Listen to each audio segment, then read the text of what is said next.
Vai ser bem tenso assim, tá? Vou ser bem sincero para vocês.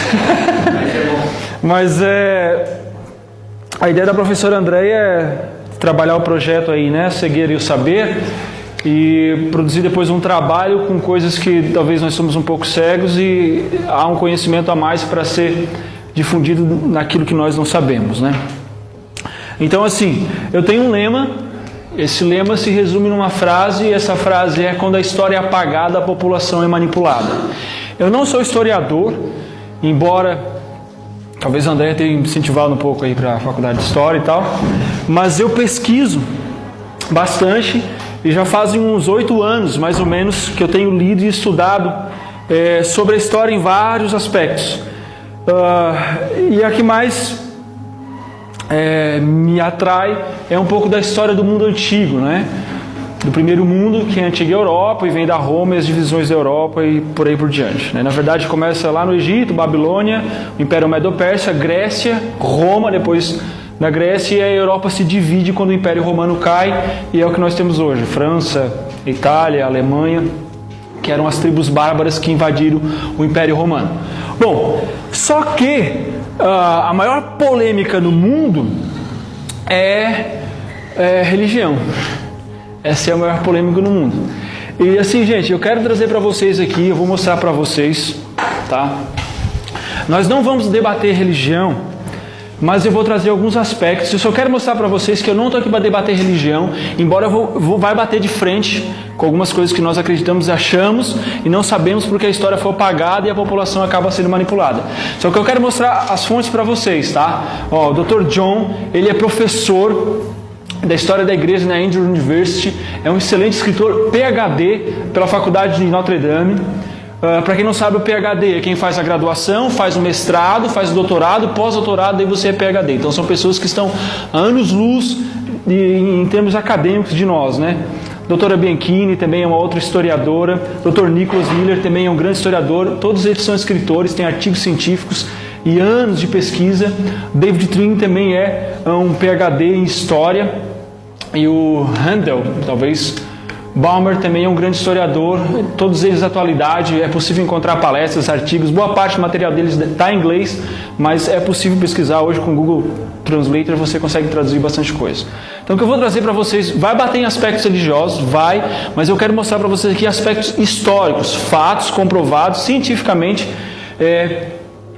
Não que a história pode ser testada em laboratório, a gente pensa em ciência, lembra de uma pessoa no microscópio com jaleco branco, mas não, a ciência pode averiguar a história com bases de provas e relatos e achados arqueológicos, por exemplo, para se provar cientificamente que algo existiu na história, né? Bom, então eu vou explorar 3 aspectos hoje, vou tentar resumir aí 2014 anos de história, e nós vamos pegar dos deuses pagãos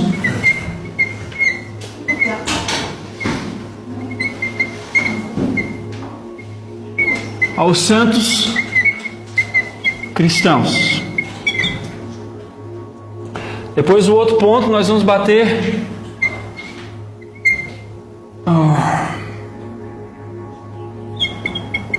do 7º ao 1º.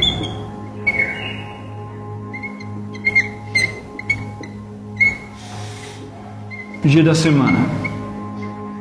Alguém já se perguntou por que existe final de semana?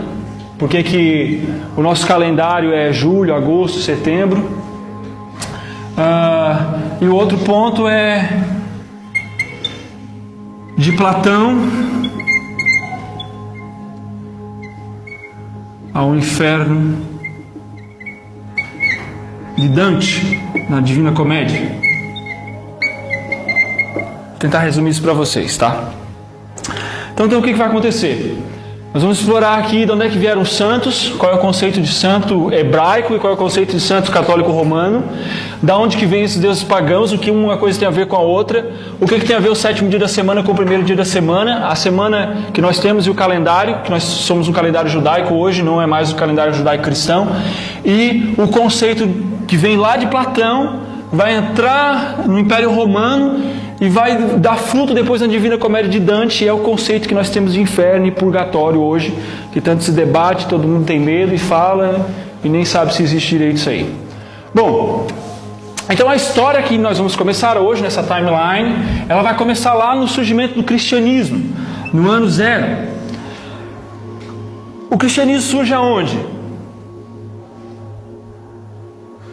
Jerusalém, Israel. Com quem? Com os judeus. Quem é o fundador do cristianismo? Cristo, certo? Bom, com o surgimento do cristianismo, o império vigente que dominava a província de Israel e lá na Judeia era justamente o Império Romano. Naquele momento nós temos toda a discussão, 3 anos e meio do ministério de Cristo, e ele vai ser crucificado, Pilatos e etc e tal. Lá desde Herodes já tentou matar Cristo quando era pequeno, e houve a famosa morte dos inocentes, onde ele mandou matar mais de 20 mil crianças até 2 anos de idade. Bom, enfim, nesse processo histórico, até o ano 100 depois de Cristo, morre o último apóstolo, que é o apóstolo João, e ele escreve o Evangelho de João, que é o último livro do cânon bíblico, não é o livro de Apocalipse.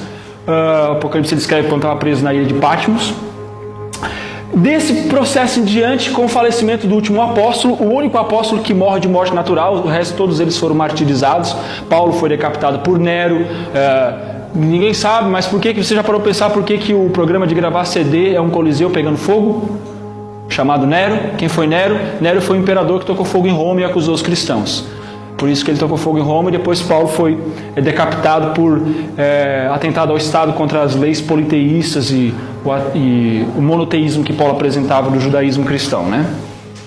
Pois bem, nesse processo, com o falecimento de João, a igreja vai adentrar a um período que vai dar início futuramente à Idade Média. E o que acontece? Embora Nero esteja assiduamente perseguindo os cristãos, posteriormente a Nero vai surgir um imperador chamado Constantino. O que esse imperador vai fazer? Constantino ele tem um marco fundamental no Império de Roma, porque até Constantino, lá pelo ano 306 depois de Cristo, até Constantino, o movimento cristão era algo que não era valorizado pela elite romana. Por quê? Principalmente pelos aspectos religiosos. Roma acreditava em vários deuses, ela tinha uma cultura politeísta, e ela acreditava também que se ela vai invadir, por exemplo, o Império, quando ela invadiu a Grécia, ela acreditava que se ela adorasse mais os deuses gregos dariam o Império Grego para eles, e eles acabaram se tornando o Império Greco-Romano, né? Então eles acreditavam nisso. Constantino, com essa cultura, ele teve, segundo alguns relatos históricos, não se sabe se é verdade ou não, mas se relata na história que ele teve uma espécie de visão onde ele pôde ver no céu um símbolo de uma cruz. E ele estava diante de uma batalha. Ele, atendendo aquela visão, ele resolveu colocar esse símbolo da cruz nos escudos, nas armaduras dos soldados, e ele acabou vencendo aquela batalha, que foi uma das maiores e decisivas batalhas de Constantino. Como os romanos tinham essa cultura de absorver a religiosidade dos outros povos, por esse evento ele acabou inculcando na mente que talvez o Deus dos cristãos fosse mais poderoso do que as outras pessoas. Bom, do que os outros deuses, né? O que acontece? Nesse momento da história, agora Constantino, ele vai declarar o Império Romano como um império cristão. Nesse processo de declaração, como o imperador se declara cristão, a cultura vai começar a mudar. Antes os cristãos eram perseguidos, agora vai ser sinônimo de status ser cristão. E nesse momento da história é onde vai surgir a Igreja Católica Apostólica Romana. O que quer dizer Igreja Católica Apostólica? A palavra católico vem do latim católicos, quer dizer universal, apostólica dos apóstolos. Então, a Igreja Universal dos Apóstolos Romana, do Império Romano, né? Geralmente o mundo evangélico ou protestante diz que é católico, apostólico, cristão, né? E não romano. Pois bem, nesse processo da história de acontecer essa miscigenação de Constantino, passar a ser status agora sinônimo de status o cristianismo, vai sair vários editos. inclusive como parar de perseguir os cristãos. As pessoas não vão ser mais torturadas, o Coliseu não vai ser mais usado para torturar cristãos, porque aquela história de Hollywood lá do gladiador, aquele romance que ele vai lá e luta, isso é papo furado, tá? O Coliseu ele foi usado para torturar as pessoas. Os cristãos eram presos, eram jogados para as feras, os gladiadores matavam os cristãos, eles eram queimados em praça pública, assim.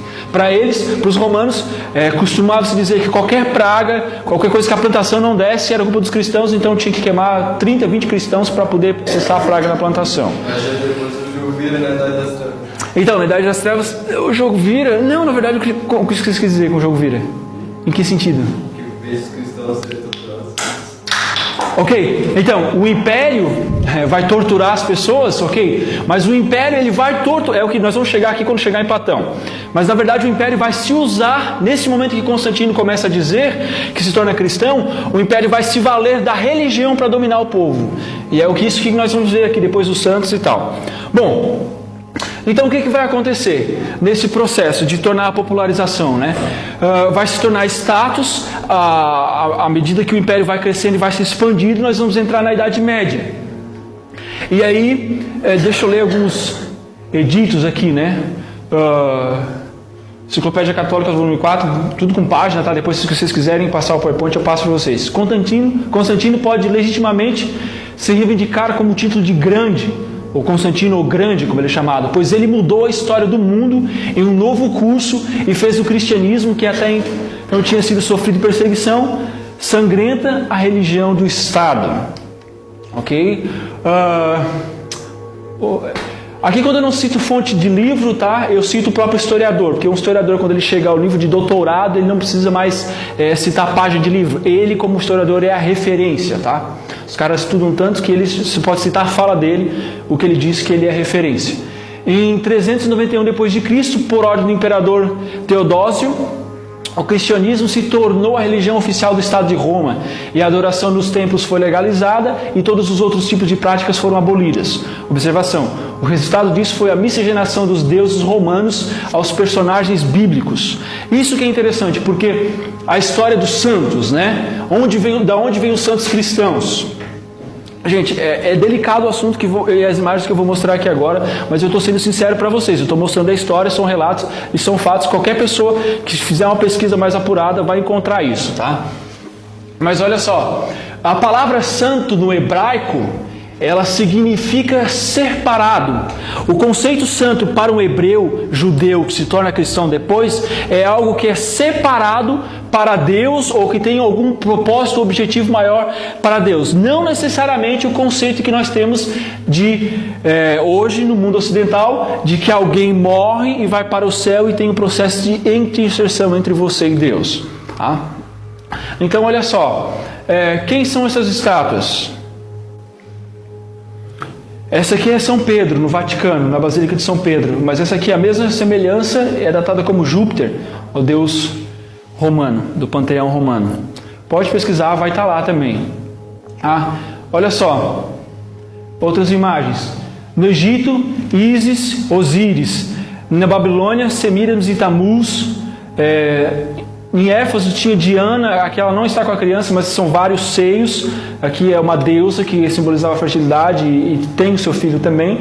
Na China também, e na Índia, Krishna, né? Que é bem comum, foi bem difundido pelos Beatles na década de 60, as filosofias orientais da Índia. Bom, por que eu estou mostrando isso? Eu quero mostrar para vocês que ao longo da história de civilizações que o cristianismo considera como pagãs, sempre tiveram seu panteão com vários deuses, né? Você hoje tem a difusão de Hollywood com Percy Jackson brincando aí com o panteão da Grécia antiga, Zeus e Perseu e por aí vai. Mas sempre no Egito, Babilônia, Grécia, Medopérsia e no próprio Império Romano, depois nas civilizações que ainda estão de pé, como a China e a Índia, nós temos essa figura materna e de uma criança. Quem é essa figura aqui?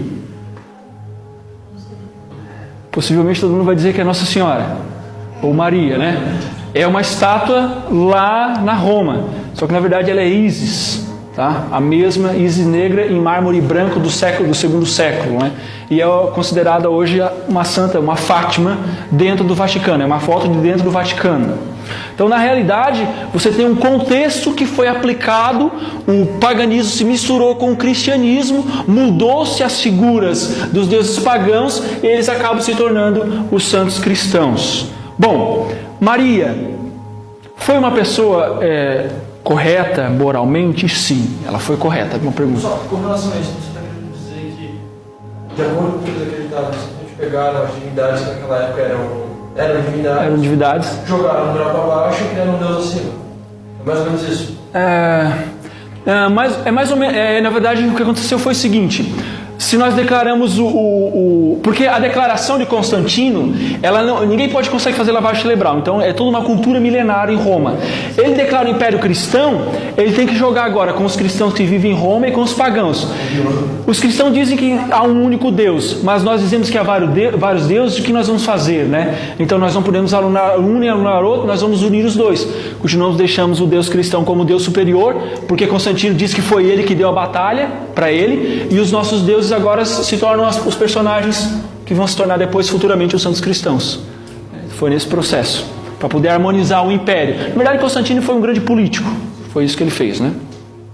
Bom, assim, eu não quero ofender ninguém e nem dizer que Maria não foi uma pessoa justa. Com certeza ela foi uma pessoa justa. Dentro do cristianismo, ela tem o seu papel de importância. Contudo, olha só a declaração do padre Fábio de Mello. Tenho visto em muitos lugares esse cristianismo sendo nivelado por baixo, a teologia sendo substituída por devoções vazias e a devoção mariana sendo excessivamente colocada, quando Maria está fora do lugar dela, tomando o lugar do Cristo. Isso não é cristianismo. Embora ele creia em Maria, ele consegue concordar que há uma inversão de valores e que ele tem se preocupado com essa inversão de valores que tem se tomado, né? Um católico, né? Duas fontes, Moisés e Paulo, né? Das ordens dada ao antigo Israel era: não farás para ti imagem de escultura e não adorarás. E essa declaração de Paulo eu acho interessante, porque só há um Deus e só há um único mediador entre Deus e os homens, Jesus Cristo, o homem. Por que eu estou citando esse texto? Porque a compreensão judaico-cristã era que não havia outro intercessor, outro mediador entre Deus e os homens. E essa miscigenação, ela coloca os santos cristãos, que são os deuses pagãos, tomando o lugar do Cristo no cristianismo, né? O imperador, beleza. Outro ponto agora. Não. Segundo o conceito cristão, não. Se você quer pegar a origem do cristianismo, não existiria. Isso foi a mistura do romanismo com o cristianismo. Mas existe um santo? É o único mediador, no caso. Seria Cristo? Ele seria o único santo. É que a palavra santa ela foi mal aplicada, né? Na verdade, santo separado. Isso. Separado por Deus para... Sim, no conceito seria isso. Agora um outro ponto talvez porque até eu não vou lembrar qual é a data agora, mas houve um período da história, até o Papa Gregório, quando ele vai mudar o calendário era baseado no calendário judaico-cristão e o ano era de 360 dias fixos, e esse calendário era com base nos movimentos lunares. O Gregório, ele acrescenta, faz o mês bissexto e acrescenta mais alguns dias e tornamos 365 dias ou 66, né? Dependendo do ano. E os nomes dos meses vão ser dos imperadores romanos. Mês de julho, Júlio César. Mês de agosto, que todo mundo brinca que é o mês do desgosto, na verdade é mês de Augustus, que é o outro imperador romano, ou títulos de imperadores romanos. Pois bem, há uma questão também dentro dos dias semanais. Novembro, agora eu não vou lembrar agora, mas é um imperador também. Eu não vou lembrar a origem do latim ali, tá? Professor, fala qual é o certo de judaísmo. Nós vamos depois abrir uma pergunta e debater um pouquinho. Quero ver se consigo chegar ao fim. Outra questão é nos dias semanais, tá? O cristianismo ele vem do judaísmo. Os judeus não trabalham em que dia? sábado. O imperador Constantino mudou o dia de adoração do 7º dia da semana para o 1º dia, do sábado, como era o costume judaico-cristão, para o domingo, que é obviamente o dia do sol. O edito de Constantino, tá? O decreto que ele deu: no venerável dia do sol, que todos os magistrados e povos residindo nas cidades descansem, que todos os comércios sejam fechados. Então o que acontece? Por anos, muitos cristãos desse período de tempo, por volta do 4º século, observavam o sábado e cultuavam os domingos em comemoração à ressurreição de Cristo. Então é daí que vem a história do final de semana, e foi se apagado ao longo da história, e o Império Romano tem insistido em dizer que o correto dia de adoração é o domingo e não o sábado, mas na cultura judaica cristã e no cristianismo seria o sábado. Isso foi uma mudança, e isso é pano para manga, assim, eu estou resumindo a história. Existe um debate no mundo cristão, os teólogos debatem, padres e pastores, enfim, o que é, o que não é. Na verdade, sábado é o último dia, né, da semana, e domingo é o primeiro. O domingo é o primeiro. Então a palavra sábado significa descanso, sabá. A banda Black Sabbath seria descanso negro, é um culto ritual de bruxaria. Outra coisa também interessante é que os dias da semana, a não ser no Brasil, eles são nomes de deuses. Monday, segunda-feira em inglês, dia da lua. Saturday, dia de Saturno. Se você vai em espanhol, lunes, né, que seria dia da lua. Então os dias da semana também são os nomes de deuses. Inclusive, o interessante é que a palavra sábado, sabá, shabash, ela não muda. Todos eles têm referência ao dia de sábado, o 7º dia da semana, como descanso. Você tem o nome de deuses, mas o 7º a palavra é descanso, significa descanso em vários idiomas, né? Bom, então daí vem essa mudança também, né? A declaração é lá nos 10 mandamentos, o catecismo mudou, está a guardar domingos e festas. Ele fez uma alteração na lei judaica, e aqui está um documento católico que diz: nós observamos o domingo no lugar do sábado, porque a Igreja Católica, no Concílio de Nicéia, em 325 d.C., transferiu a solenidade do sábado para o domingo. Então é uma mudança católica romana. Não é questão teológica, isso nunca foi, porque o Antigo Testamento... Uma decisão deles, uma decisão política, na verdade. Uma decisão política, Então eu acho perca de tempo pastores e teólogos debaterem se é coisa do Antigo Testamento ou do Novo Testamento, porque isso é gente que não sabe história. Os caras não estudam história, abrem uma igreja no fundo do quintal e querem debater o que é antigo e o que é novo. Isso aqui é fonte histórica, essa é a mudança, né? Bom, e aí depois nós temos o conceito de inferno também. Cresceu na igreja, pouco a pouco, a ideia de que qualquer um que morre com as suas obras incompletas provavelmente pagaria algum lugar de sofrimento após a morte.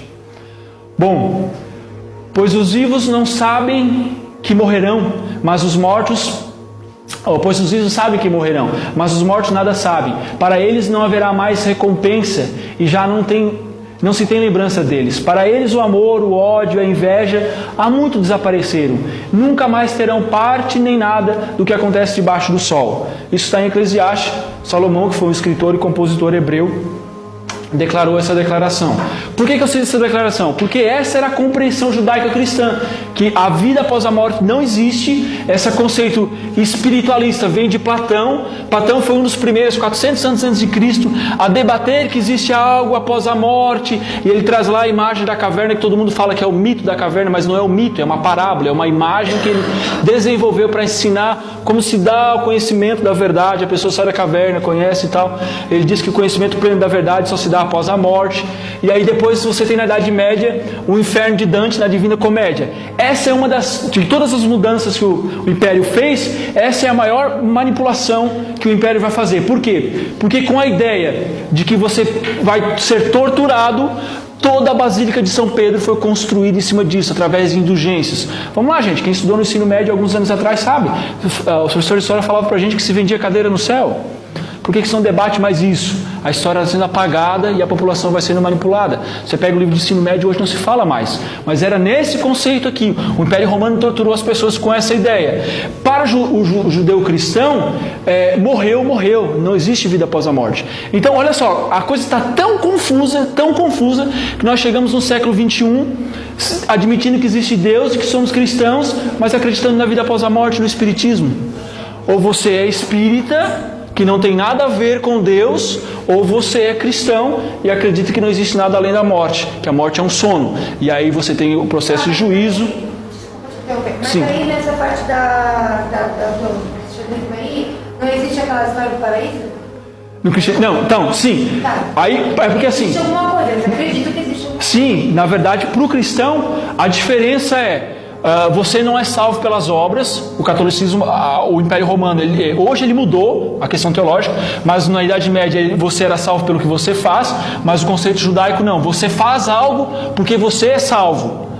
Ou seja, a gratidão te leva a fazer as boas obras, não que você faça boas obras para ser salvo. E aí entra a questão da compreensão da vida que será herdada, né? Mas os mortos não possuem ciência.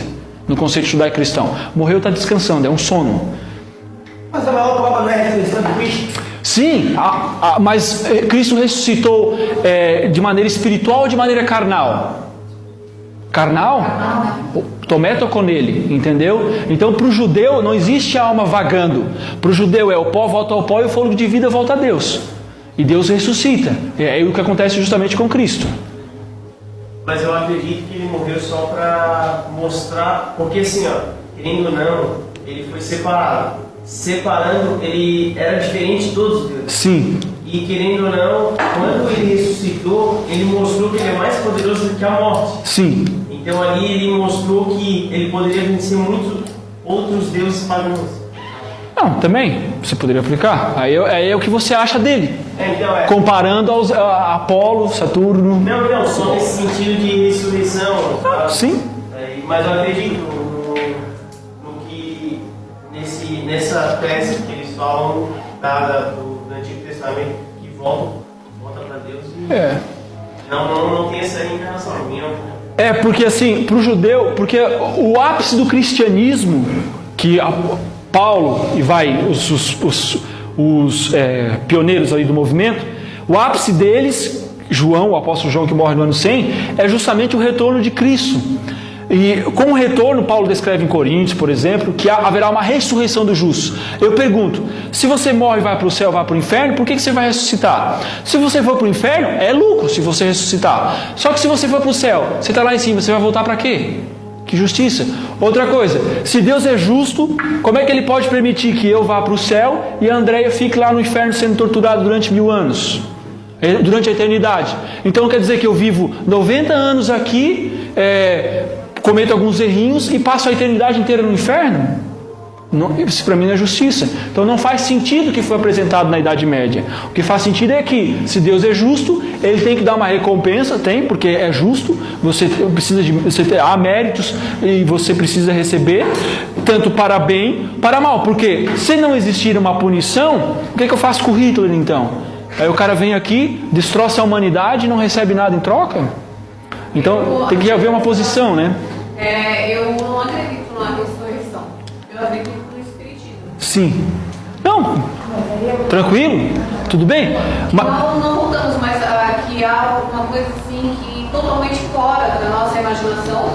E de qual a gente tem que, parece que a gente tem que reaprender. Claro. Sim, não como nós aqui, nada a ver. Não, tudo bem.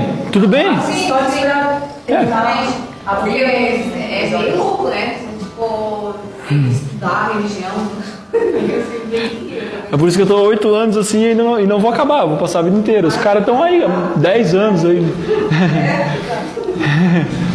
Então bom, o que eu quero fazer para você, o que eu queria resumir, né? Deixa eu ver se tem mais um slide, acho. Que daí a gente... Não, esse era o último mesmo. A ideia o que é? É que quando a história é apagada, a população é manipulada. De onde é que vem essas histórias aí que a gente não sabe de onde é que vem? Mostrei para vocês, é daí. Depois eu posso passar o PowerPoint, posso passar documentários. Eu trouxe 3, na verdade mais de 3, né?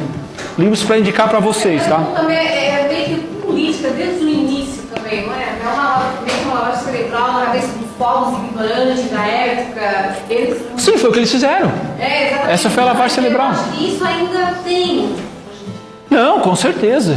Na verdade vai avançar mais ainda. Isso mesmo.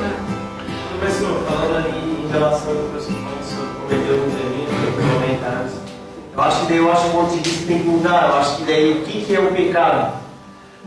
Eu acho que deveria mudar daí. Tipo, se pensar assim, se eu tenho alguns errinhos, por que eu vou ser punido? Não, tudo bem. Então daí, eu acho que deveria mudar o ponto de vista. Então, o que é o pecado? Eu acredito que o pecado é uma afronta a Deus. Mas aí não interessa se você acredita, tem que ser o que os apóstolos acreditam. Tipo assim, entendeu? Porque para Pedro o pecado é transgressão da lei. Daí a lei inclui o sábado. E se você não guarda o sábado, você transgride a lei. Sim. Entendeu? Então existe uma concepção maior, mas eu entendo o que você quis dizer. O que eu quis dizer com os 90 anos é o seguinte: não faz sentido para Deus me punir durante uma eternidade inteira. Porque não é justiça, não é justiça. Deus vai punir? Vai, mas é uma punição que o ímpio deixa de existir. Ele não vai passar a eternidade sofrendo. Em relação ao sábado, teve uma parte que Jesus falou sobre se um animal se trancar, for trancar, você vai deixar ele morrer ou você vai ajudar ele? Sim. Tá? Em relação ao trabalho, você vai lá ajudar ele a tirar ou você vai deixar ele morrer? Não, você vai ajudar ele. Sim. Então ali ele quer dizer o quê? Que não adianta tu guardar o sábado e tu ver acontecer coisas erradas. Claro. Então ele, se for necessário, trabalha o sábado. Sim. Jesus diz isso, então eu acho que não é só em relação a isso, tipo, de guardar mesmo o sábado, guardar, ver acontecer coisas erradas, uma vida morrendo no caso. Mas isso aí não é guardar o sábado daí. Sim, então, isso não é guardar o sábado. E assim, eles não fazem essa ideia, né? Não, tipo assim, eles não fazem nada, mais ou menos isso, eles simplesmente não trabalham. Sim. Então, naquela época seria um trabalho, eu ir lá ajudar um animal. Por isso Jesus veio por um sábado, para mostrar que a ideia de Cristo não dá. Isso, exatamente. Sim. Era isso que nós temos que colocar. E Jesus ele veio para quebrar muitas coisas que eles botavam erradas. Com certeza. Quebrar muitos tabus, muitas coisas. Sim. Na verdade, Cristo rasgou a mente dos judeus, assim, absurdamente. Bom, alguns livros, tá? Há vários, mas eu estava em mãos, estou lendo e trouxe Sócrates e Jesus, o debate, que são as duas maiores personalidades da história, que foi Sócrates, toda a base filosófica da ciência vem da filosofia, e quem marcou a história, né? Esse livro aqui eu tenho ele desde 2008 até hoje eu leio. Não tenho fé suficiente para ser ateu. Ele vai abordar teoria da evolução, registros históricos, cristianismo, outras religiões. É um livro excelentíssimo. Tem que ler assim 3, 4 vezes o mesmo capítulo porque é bem profundo. A argumentação são 2 ex-ateus também. E esse que é bem comum, é uma linguagem bem bacana, tá? É a coleçãozinha do Augusto Cury, que é uma análise da inteligência de Cristo. Augusto Cury estava desenvolvendo a sua teoria sobre a formação do pensamento e ele estava analisando os maiores pensadores da humanidade. Ateu, Augusto Cury era ateu, até analisar a personalidade de Cristo. E isso rendeu 5 livros. E aí ele faz uma análise psiquiátrica do comportamento de Cristo, né? E se ele deixou de ser ateu analisando cientificamente a personalidade dele, acho que há coisas interessantes para nós estudarmos ali, né? E de todos, essa é a linguagem mais tranquila. Esse aqui é o mais apaixonante, que ele cria um diálogo fictício, né? Sobre um debate teológico e Sócrates debatendo a teologia. Esse aqui é... para quem não sabe, Sócrates foi assassinado. Na verdade, ele recebeu a pena de morte. Porque Sócrates, ele questionou Atenas, disse que não existiam os deuses do Olimpo, ele disse que existia um Deus desconhecido que ele não conseguia compreender porque estava além da compreensão humana. Por culpa de acusação de ateísmo, ele teve que tomar um veneno cicuta e ele morreu ali. Então o livro cria a ficção que ele morreu e acordou numa universidade de teologia no século XXI. E aí o Sócrates vem e debate com os teólogos acerca da teologia de ser o único Deus e tal. É bem interessante o livro. Esse aqui, o grandão? Não tenho fé suficiente para ser ateu. Porque você precisa de muito mais fé para ser ateu do que... Fé suficiente para ser ateu. Porque você precisa de muito mais fé para ser ateu do que acreditar em Deus. Não, mas ateu não é Deus, sabe? Ateu que não acredita em Deus. É um livro científico. É bem interessante. Bem interessante. Em relação à trindade, o que você acha? Dá pra... Não é um dia hoje, assim, é muito assunto, assim, mas... Sim, os 3 são... É como um triângulo. São 3 lados, certo? Mas são 3 pontas, mas é um objeto só. É uma única figura, mas são 3 pontas. É nesse sentido. Mais perto, assim, que você já chegou como professor acredita, assim, em relação a tudo. assim não tem como pessoa citar uma religião, né? Como é que posso... Não. A conclusão do seu É o que eu estou mostrando para vocês. O cristianismo não tem santos, a morte é um sono, existe um dia de guarda, o inferno não existe. É isso. A teoria da evolução é a maior furada do século XXI. A pós-modernidade e o ateísmo moderno é uma vertente lá do iluminismo, da Revolução Francesa. A teoria da evolução. É. Agora fiquei curioso. Beleza, então. Posso te dar um exemplo? Com certeza. Vou te dar um exemplo, tá? Eu vou citar uma frase de Darwin. Darwin diz assim, ó. Opa, eu estava no capítulo errado.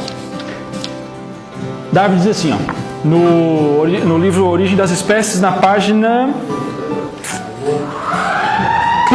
171. Aguenta um pouquinho. Ele diz assim, ó: se pudesse ser demonstrado que qualquer órgão complexo existente não tivesse sido formado por modificações numerosas, sucessivas e pequeninas, minha teoria seria absolutamente acabada. Um exemplo. Ele diz que se pudesse comprovar que um órgão não fosse possível por sucessivas mutações, minha teoria seria acabada. Darwin, ele foi um filósofo. A teoria da evolução não pode ser comprovada cientificamente, porque para ser comprovada você precisa reproduzir em laboratório, assim como você não pode comprovar que Deus existe. É uma questão de fé. Então eu não consigo gerar uma nova vida espontaneamente no laboratório. Então é uma teoria, eu não posso ser comprovado. O problema é que eu acredito na evolução, faço testes científicos e, segundo a minha ótica de mundo, eu aplico aquele teste científico à concepção evolutiva. E as pessoas confundem isso. Bom, Darwin disse que se encontrasse isso, a minha teoria seria acabada. Vou te dar um exemplo simples. E vou pegar no ponto fundamental, que é o que transmite a espécie mamífera para a próxima geração. O útero, certo? Você sabe para que serve a placenta? Encapsular o feto, porque o feto é um corpo estranho. Se não tiver a placenta, a mulher aborta, o corpo é expelido, certo? Beleza. Sucessivas evoluções. Quem veio primeiro, a placenta ou o útero? Pela lógica da evolução, o que é descartável, o que não é funcional, a evolução descarta, porque é a superação das espécies. Então, se eu crio um útero, eu estou toda a vida abortando, o que eu vou fazer com o útero? Eu vou descartar, a menos que o útero e a placenta tenham surgido no mesmo momento.